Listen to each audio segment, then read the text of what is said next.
Hi, my name is Anastasia Higginbotham, author of Not My Idea, and you are watching Author's Voice.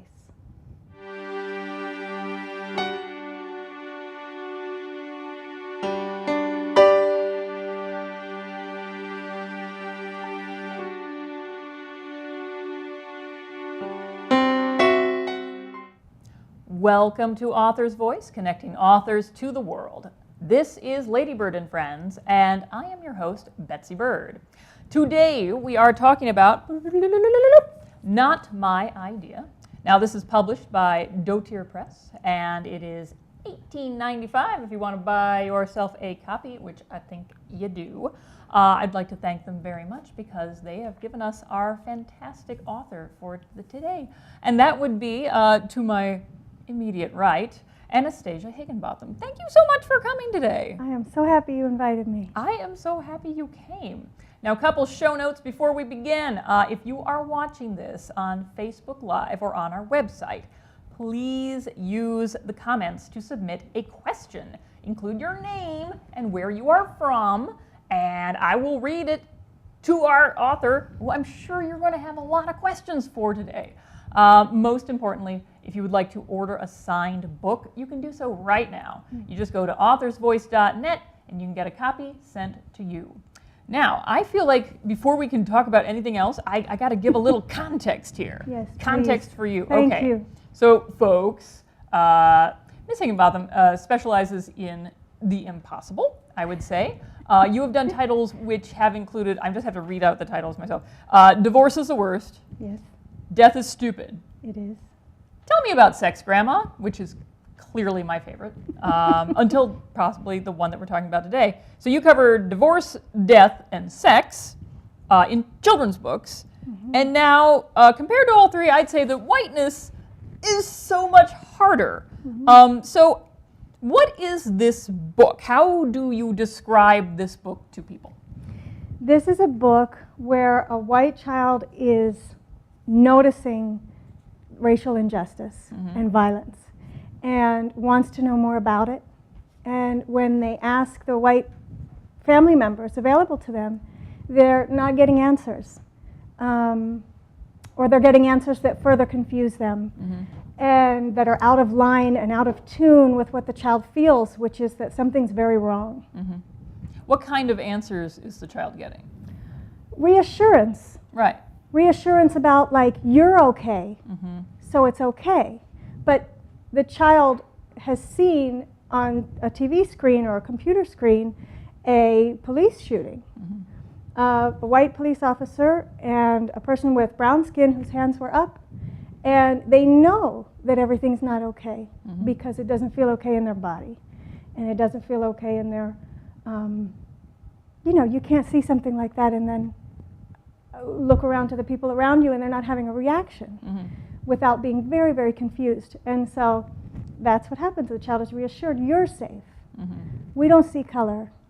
And the child was initially doing their homework, they're doing their homework, but they turn like all the way around to see what's going on right behind their back. And basically that's when they see over their mom's shoulder the shooting.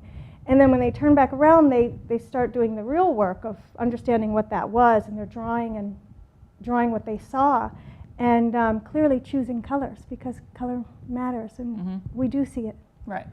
Yeah. Okay. That's a very good encapsulation of your own book. Well done. You get an A.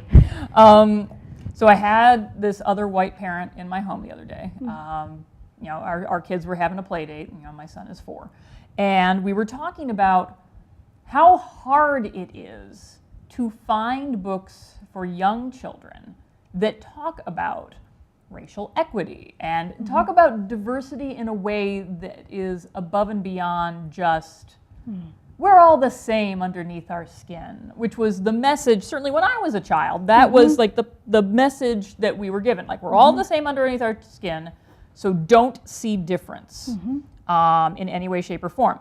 I showed this guy, because I had this was before this was published, so I had a copy of this, and I showed this to the parent, and he came he came this close to just grabbing it and just bursting out of a window with it, just running down the street because he loved it just so. He was like, "This is what I want." I was like, "You can't have it. It's mine." So, so that was one reaction to it that I've already seen.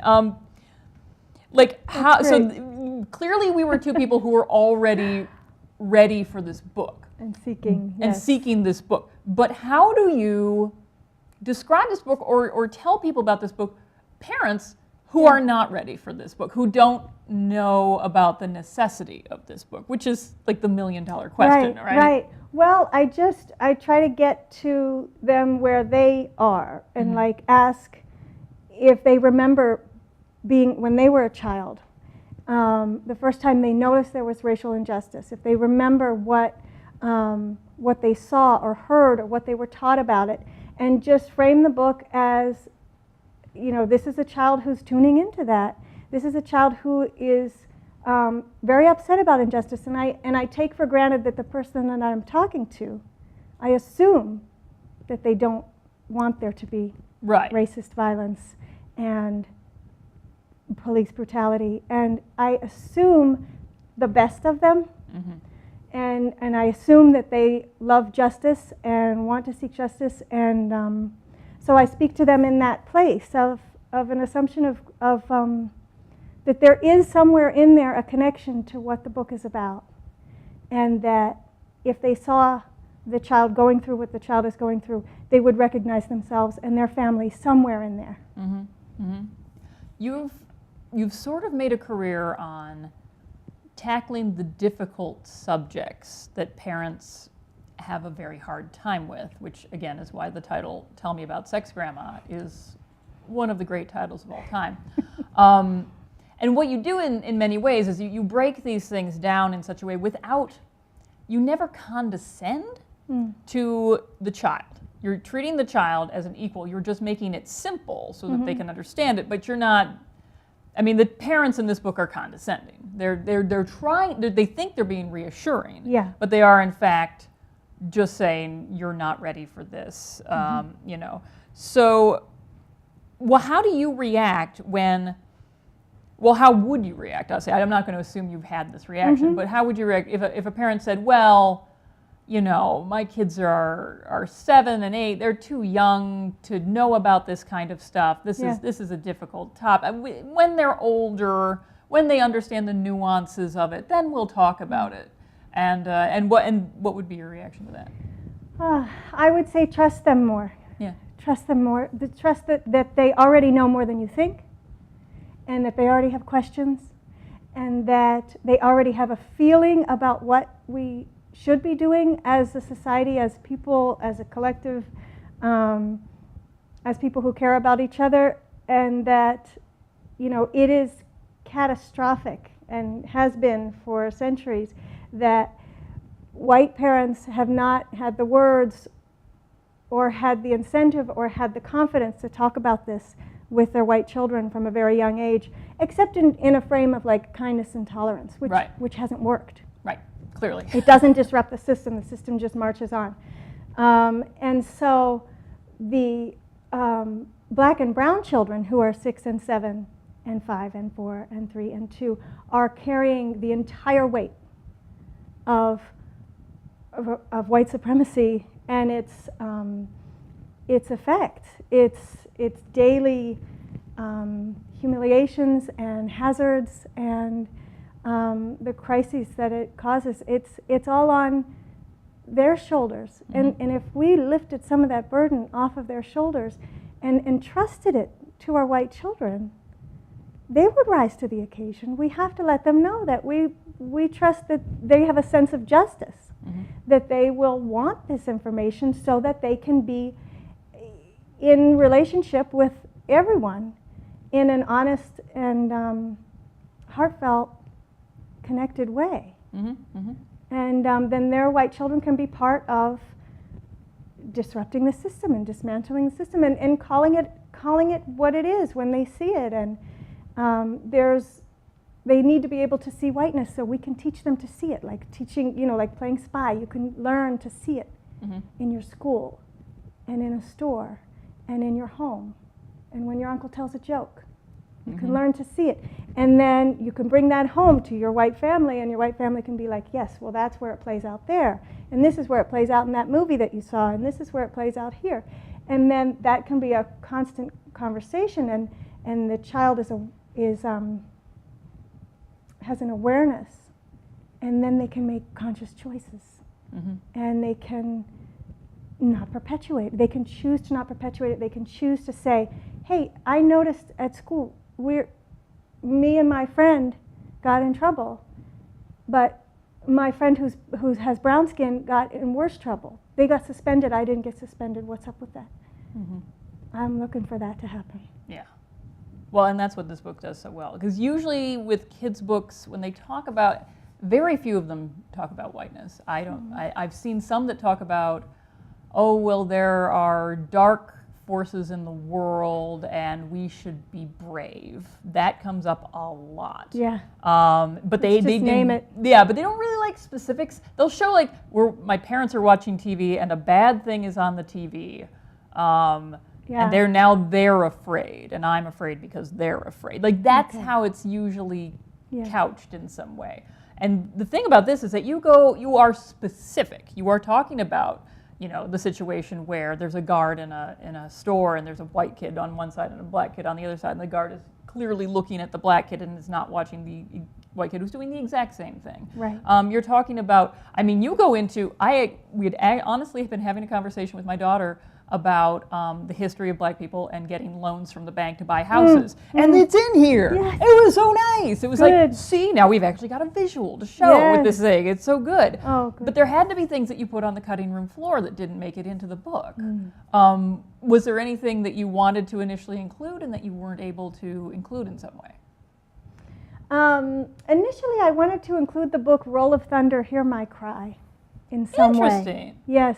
And that didn't make it into the book. It was too complicated. What I was trying to do was way too complicated.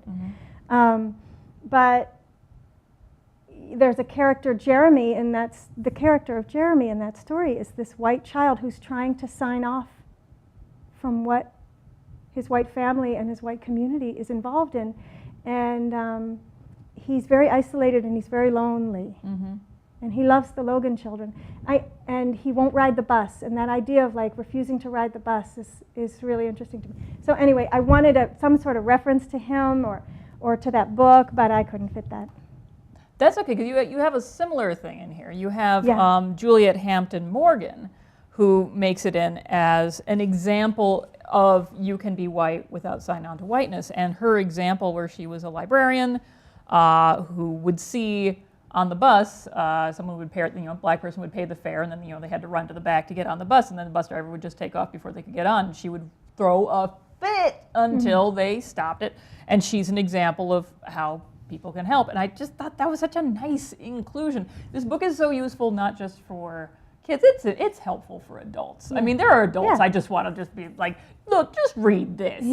Everything's right here. It's very clear. It's a way into all those conversations about housing, white supremacy in housing, white supremacy in the bank loans, in voting, and voting, voter suppression, and the how current it all is. So, and it brings it right to now. So we can know that it never missed a beat. Yep. And that's terrible. So we have questions coming in. Maybe people are calling questions. So Lark in Colorado Springs, she says, "Thank you so much for this book. I shared it with my book group." So there we go. We're talking about that. And they all read it to their kids. The illustrations are amazing, and it addresses the subject so well. Was this the hardest in the series to write? Yes. So sex was simple compared to this. Sex was the simplest. It was really sex was the simplest? Yeah, I've been working on that for a long time. Oh, well, there you go then. Okay, never mind then. Sex was the simplest. This was the hardest because I had to go deep, deep, deep into my own conditioning as a white person. I am afflicted with the problem. Sure. And the lens that I'm trying to make apparent. So I had to get under and under and under and do a lot of work and have a lot of really wonderful advisors who were willing to steer me around the curves. Right. Oh, so what kind of advisors did you get? Women I love who love me back.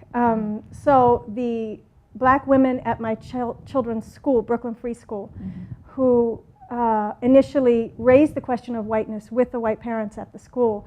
And not the question of whiteness, but raised the issue of like, hey, I need you to examine this so you can do social justice better. And so Nolika Anderson Radway, the director of that school, she was integral to my own ability to go deep with this. And also Reverend Angel Kyoto Williams, who's an author and a Zen priest. She wrote a book called Radical Dharma, Talking Race, Love, and Liberation, and that became like a textbook for me, and she was willing to sit with me actually and look at the pages. And Loretta Ross, the professor and author of Reproductive Justice. Yes. Loretta Ross came in right at the end, and she had some excellent feedback. And so they, there were some curves, and I could have gone right over, and I could have produced a book that was pretty good for a white girl. But they really made sure that it was what they needed it to be. Right. And I'm so grateful for that. That's great. Let's talk a little bit about your art style. So you have sort of a collage, sort of a cut paper style, and behind this is Colin Kaepernick himself, live and in the flesh, right here. Flesh. The cardboard flesh. He's huge. He's really big. He is. When I kneel next to him and read, we're matched. Well, he's in the book, though he is in a slightly different context. He's I think I skipped page him, didn't 37. I? He's page 37. Oh, you even know his page number. Look Yes. at you. All right, so there he goes. So he's in the corner right here. He's about this big, and now he's gigantic. Is all the art in this book that big? No. Okay. None of it. He's actually even smaller. Oh, he's smaller in real life? Nina Simone's only 2 inches high. Oh my. These pages get blown up just a tiny bit in the publication, but no, everything is wee little. Okay. And I made him so that I could bring part of the book to life for readings and signings, and because he represents the fact that it's still happening, and we still need to give attention to it and be courageous and be honest and take a risk. That's fantastic. And so, okay, so when you make this art, like you have, like, for example, you have photographs that are in here. Like, where do you take these photographs yourselves and cut them up, or do you take them from like news articles? All magazines and magazines. The 11.99 Healthcare Workers Union newsletter, catalogs, everywhere. I take stuff out of people's recycling and Architectural Digest. Although sometimes that's too fancy, but I look for things, pictures where I can get like a really good outlet or a baseboard or a doorknob or something that makes it really look like a real room. Because I like that, and I think kids like that. Artist Karen Berger has said that she really likes Martha Stewart's catalogs because the colors are so nice and bright. Yeah. And you can get a floor that's scuffed. Yes. You need a floor that's scuffed, and wallpaper that looks like a little bit messed up, and shadows on the walls and stuff. That makes sense. So I assume, considering the topic, that you have gotten pushback against this book to a certain extent. Have you gotten it in person, or have you just gotten it online? Yeah, just online. Just Good online. question. That's very interesting. So never. Some people are very rude. They are. What a lovely small encapsulation of the times in which we live. The rage. Yeah. Yes, in person. What is that's their not primary? Happening. What is their primary? Like, if you could like just put them all together, like what is their object? Like, what's the objection that comes up the most? They're upset. I'm making white kids feel bad. Okay, that's a fascinating, because first of all, the title, as I recall, is Not My Idea, Child. I should say, so my 7-year-old daughter is an anxious person. She gets very anxious about things. If there's a book about a tornado, she'll be like, "Can tornadoes hit us?" And I'm like, "No, sweetie, we're next to Lake Michigan. Tornadoes don't hit next to Lake Michigan." I'm totally honest. I've never heard of one. Anyway, that's fair. So I read. We'd already been discussing all the issues in this book. I read her this book. She never was anxious with this book. Interesting. And I think very much because of the tone. Okay. I think the tone that you chose for this book, which is, it's honest. I don't want to call it reassuring, because reassuring is what the parents are doing, but it's making it very clear that it's not the child's idea. Yeah. All just born into this it. history Yeah. is not on them. But there are parents who believe that it would make the child feel bad. Yeah, and probably because it makes them feel bad. Right. So Right. one woman who did speak to me in person at an event said, I feel like you're telling me I have to apologize. And I said, well, who would you apologize to? And if you feel like you need to apologize, can you follow that back to what's the root of that? And then, but the thing about it is, I do feel like I need to apologize to my own children.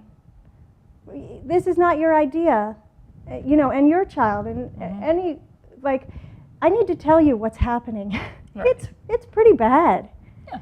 And we're white, and that means we're on the oppressor side of this dynamic, unless we make choices that specifically go at the system that is perpetuating all the evils. So we have a responsibility. We have an opportunity. Well, this is a chance of a lifetime to it's not your idea. You were born into it. We're all born into it. So, okay, now what are you going to do? Knowing that, knowing what you know, knowing what we know, and what we can learn, and we have, it's endless what we need to learn. What do you want to do? What is your idea? That's what it's meant to do. Is so how would you like this to go? And then all the support. I'll offer all the support. I'll model it for you. I'll learn about it with you. We'll answer the questions together. Now I work in a library, and my city is a pretty, it's a college town, it's a liberal city in the Midwest. So the city has been talking about, EDI and equity diversity initiatives. They've been doing things for the city employees to attend and things like that. On the library side, we've been trying to do a lot.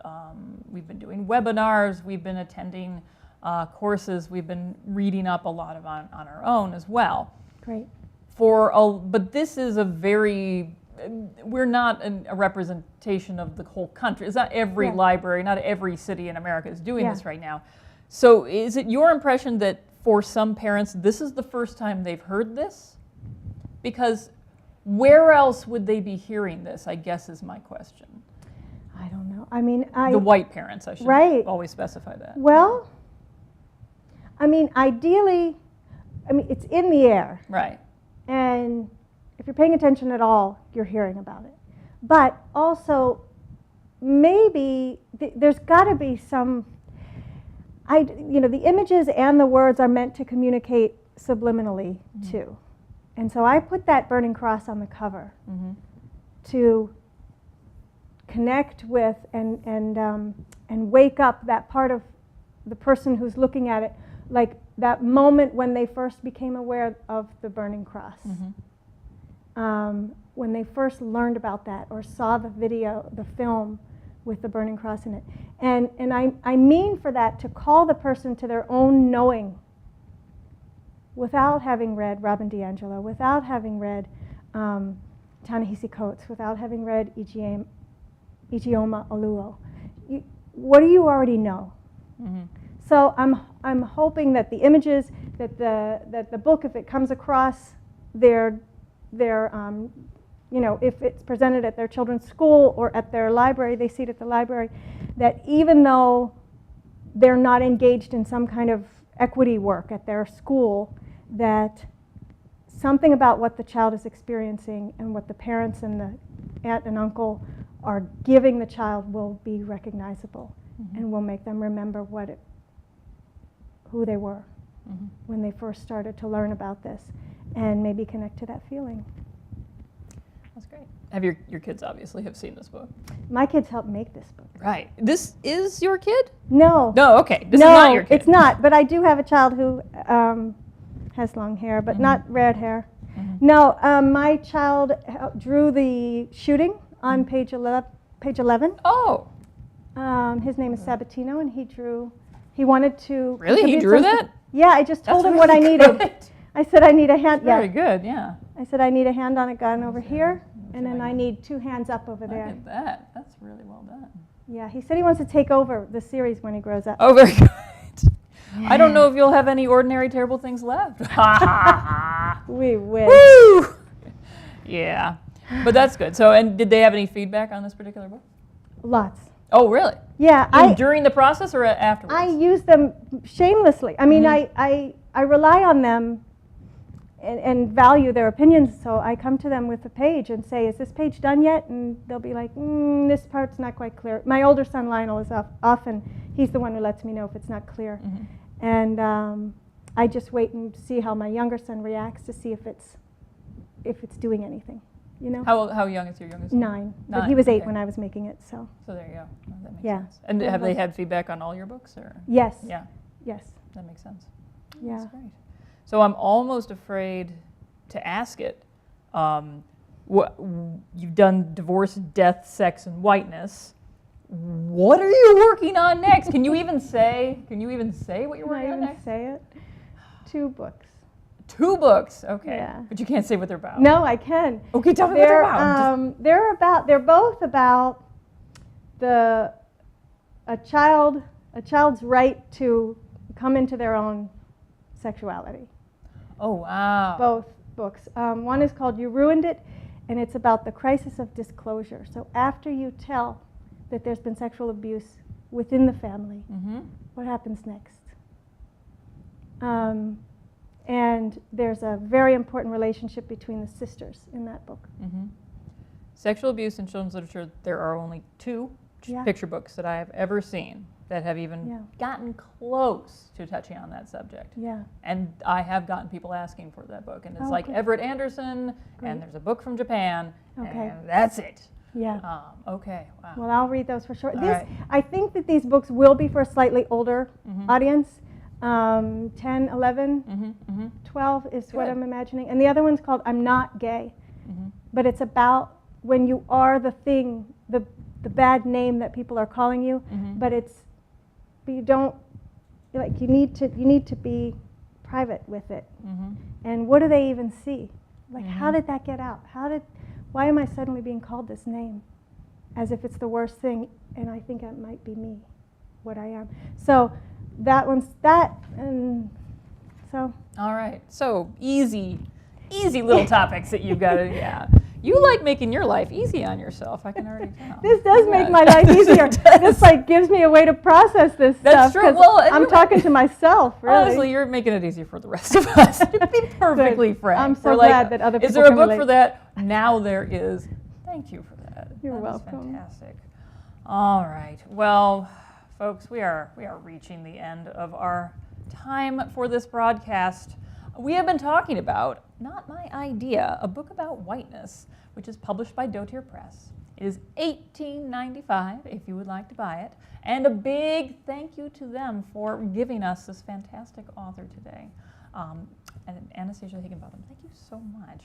Now, hey, don't go away. Coming soon on Author's Voice, we have a bunch of upcoming shows we need to let you people know about.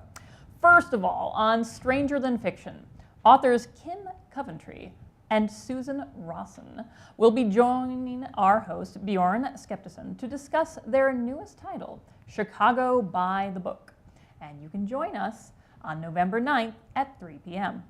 And then on the show, A House Divided, author Joanne Freeman is going to talk to Dan Weinberg about her latest book, The Field of Blood. And that will be on November 10th at 3:30 p.m.